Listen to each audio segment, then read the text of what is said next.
Alors, bonjour Mariam Diouf. Bonjour.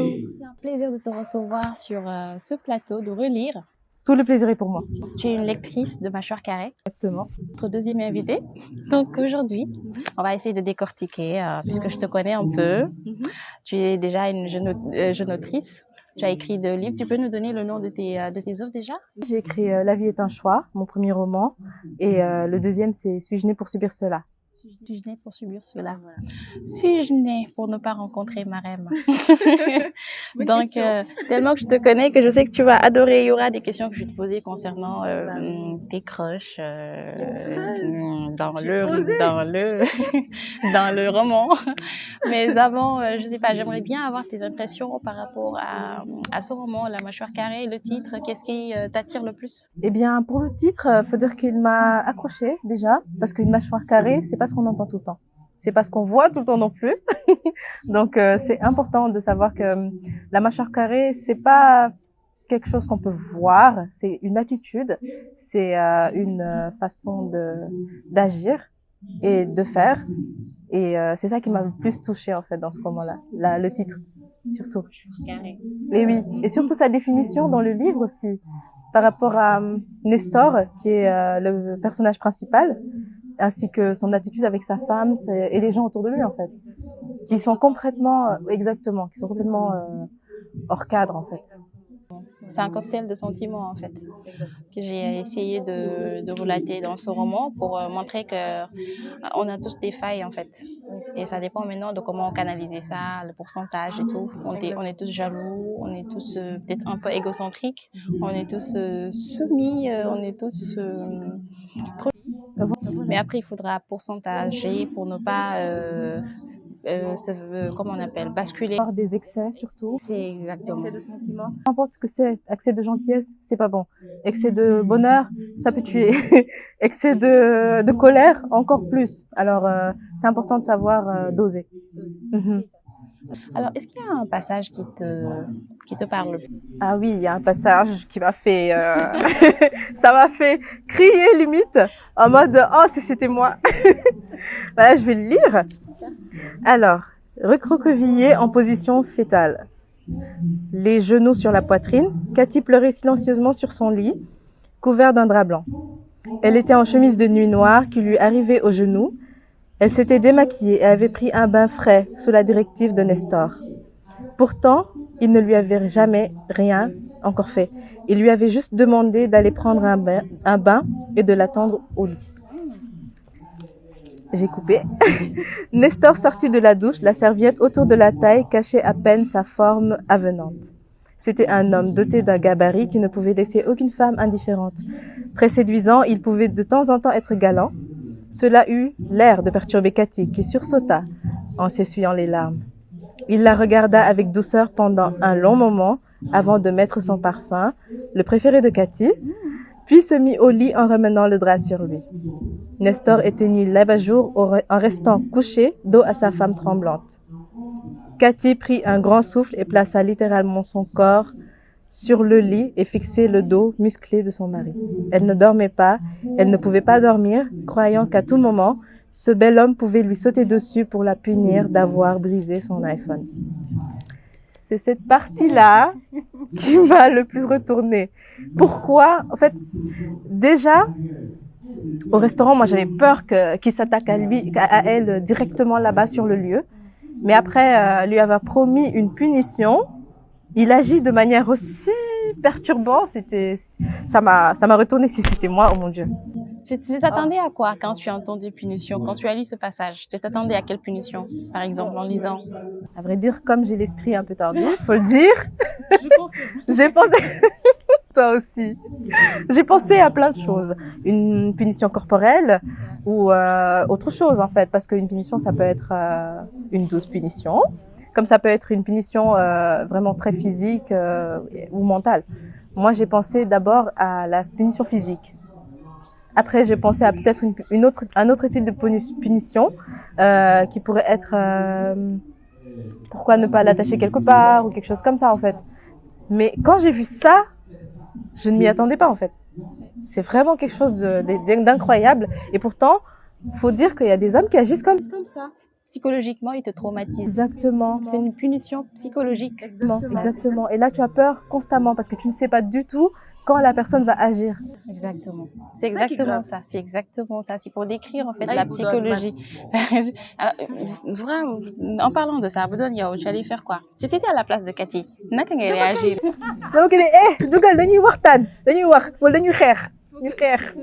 Faut pas oublier que Nestor c'est un homme violent. Donc si tu vois le comportement de Cathy, elle a peur de dormir parce qu'à chaque moment elle pense que Nestor mën na yeewu attaquer ko, dóor ko wala xoj ko.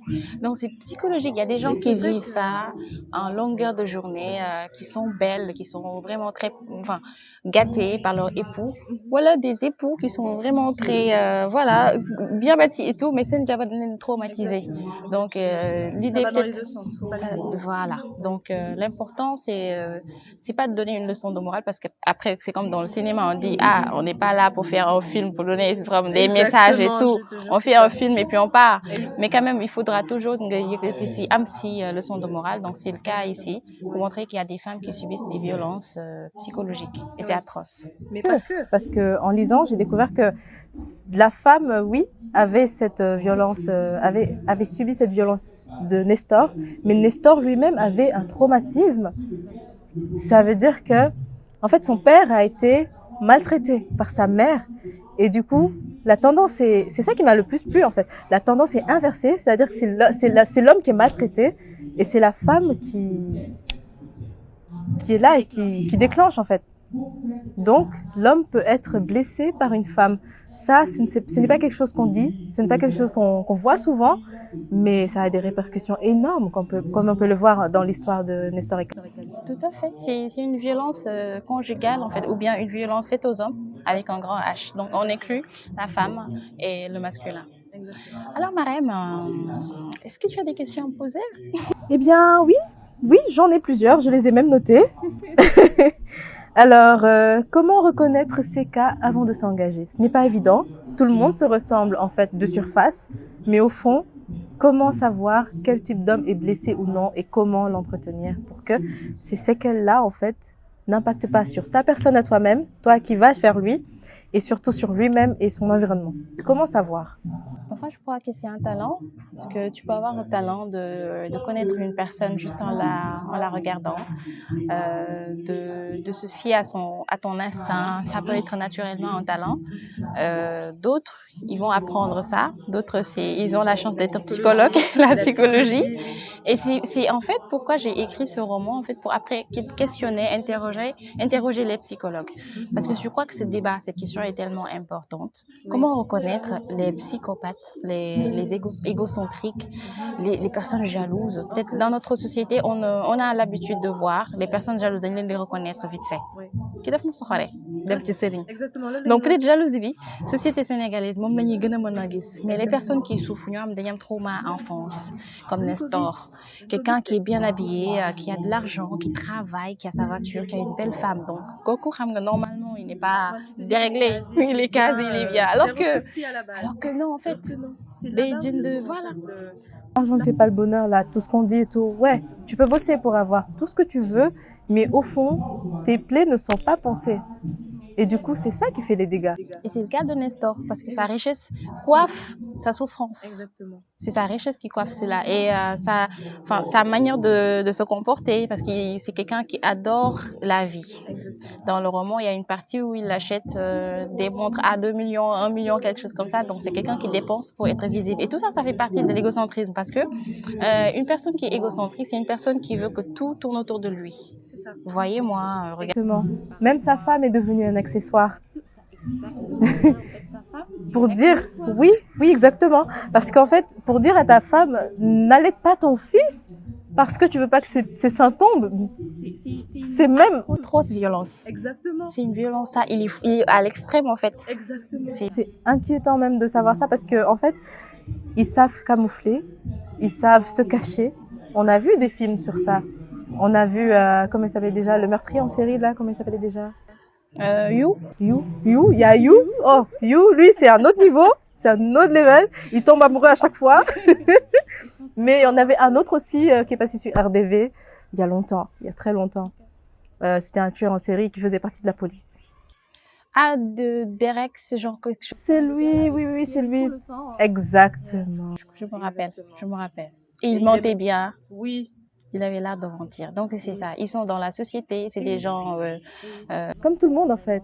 Mais qui cachent des souffrances, des traumas, parfois qui découlent de l'enfance. Et c'est important de pouvoir les déceler. Mais non, cette question est tellement importante que j'aimerais bien, pourquoi pas, aller voir un psychologue, essayer de discuter, voir comment reconnaître. Parce que le livre n'est pas un truc qu'on ouvre et qu'on ferme. C'est toujours, ça reste ouvert, en fait.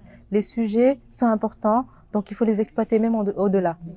Et c'est pour ça qu'on écrit, en fait. On cherche nous-mêmes des réponses quand on écrit. On ne donne pas des réponses toutes faites, mais on laisse au spectateur de se faire une idée, de se faire une image de la chose, pour après aller demander, pour après aller savoir ce qui se passe et ce qui se fait. Voilà. Et même pour Nestor, en parlant de psychologie déjà, j'ai vu quelque chose. C'est que Nestor, il est égocentrique parce qu'il veut, comment dire, j'ai le mot mais il sort pas. Écrivain, ça nous arrive. Oui. Oui, beaucoup. Il veut juste camoufler, en fait. Il veut pas camoufler, mais il veut combler. Voilà, il veut combler ce que son père a vécu. Son père était traité plus bas que terre, et lui, il faut qu'il se retrouve sur les montagnes pour combler son ego et celui de son père en même temps et se venger. C'est un peu ça que j'ai compris. C'est ça. Nestor n'est pas encore, en fait. Il n'existe pas encore. Voilà. Il vit en fait la vie qu'il aurait voulu de son papa. Voilà, exactement. C'est incroyable parce qu'on fait de la, comment ça s'appelle encore, projection. Il se projette en fait parce qu'il a vu sa mère faire des choses. Il prend les femmes pour rien du tout et après lui-même il se prend pour le centre du monde. L'inverse de ce qu'il devrait être, mais en fait on le comprend on le comprend un tout petit peu quand même, pas beaucoup. Tu es sûre que t'es pas psychologue? Non. Comme toi, j'aime beaucoup observer les gens. C'est super. Oui, j'adore ça. C'est super. Alors, la deuxième question, c'est... Il y a une autre question. L'impact sur son fils. C'est un peu l'histoire de Nestor, qui était le fils avant. Mais là, le fils, au moins, je pourrais dire qu'il a un peu été sauvé, car il a été éjecté de cette atmosphère-là que son père a créée. Comment tu as fait? Comment tu penses qu'il va devenir après, ce petit? Pourquoi j'ai inclus le petit papa junior? C'est pour montrer que, en fait, c'est une chaîne. Si ça s'arrête pas, ça sera une chaîne. Parce que papa a subi aussi des traumas. Oui. Il est dépressif, ça se sent. Il est dépressif. Et il faut pas oublier, un enfant, ça peut être dépressif. En fait, Nestor, il est en train de répéter les mêmes erreurs de ses parents envers son fils.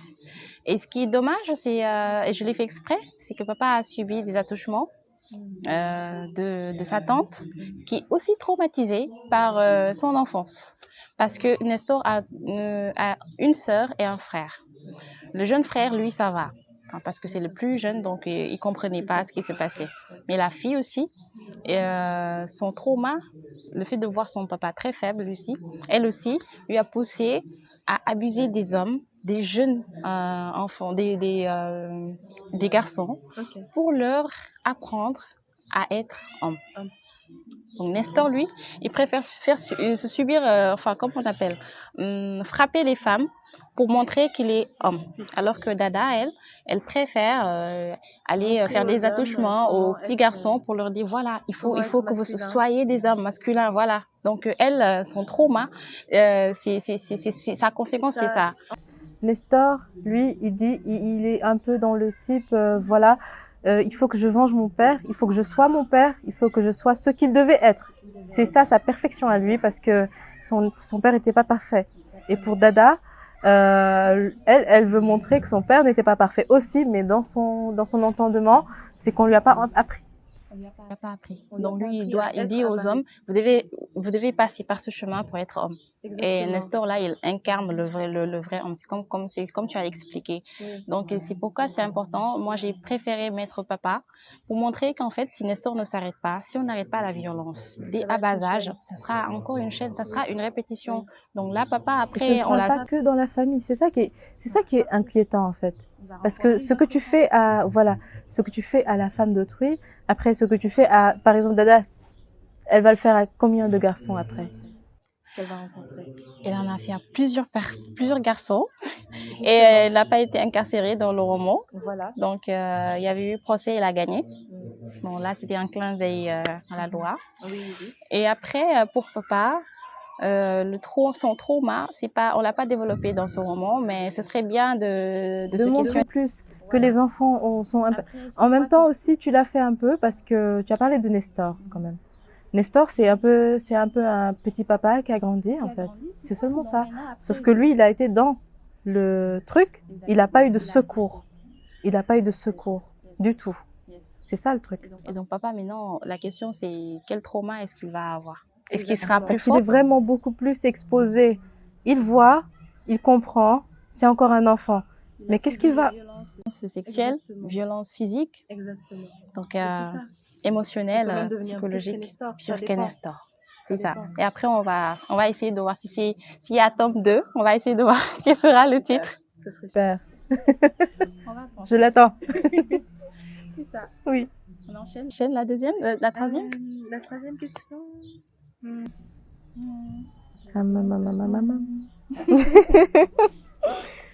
Alors, en fait, c'est l'impact sur sa femme.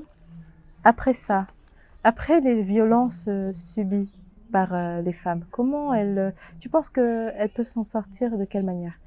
Et comment d'autres hommes peuvent les aider à s'en sortir? Parce que quand un homme fait quelque chose à une femme, la femme a tendance à généraliser les hommes et à les mettre dans le même seau. C'est pas le cas. C'est pas vraiment c'est pas la chose à faire.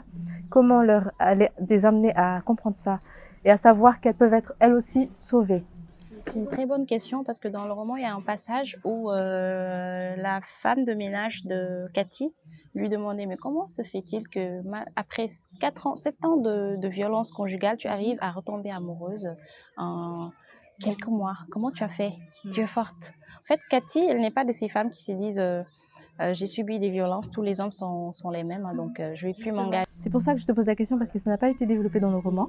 Elle retombe amoureuse, elle retrouve de la joie, alors que c'est pas évident, c'est pas tout le monde qui peut le faire ça. C'est pas tout le monde, donc elle a gagné une force, mais aussi une faiblesse, parce qu'elle est tombée amoureuse et s'est dit bon, ça fait des années que j'ai pas été heureuse, maintenant ce Rachid qui est très beau, qui est bien décrit, tu vois, le crush de toutes les femmes, oui, donc je vais pas le chouchou de maman, donc je vais pas le laisser partir. Donc elle s'est rabaissée en tant que femme, elle a fait des choses qu'elle n'aurait jamais imaginé faire. C'est dans le livre, vous allez lire ça.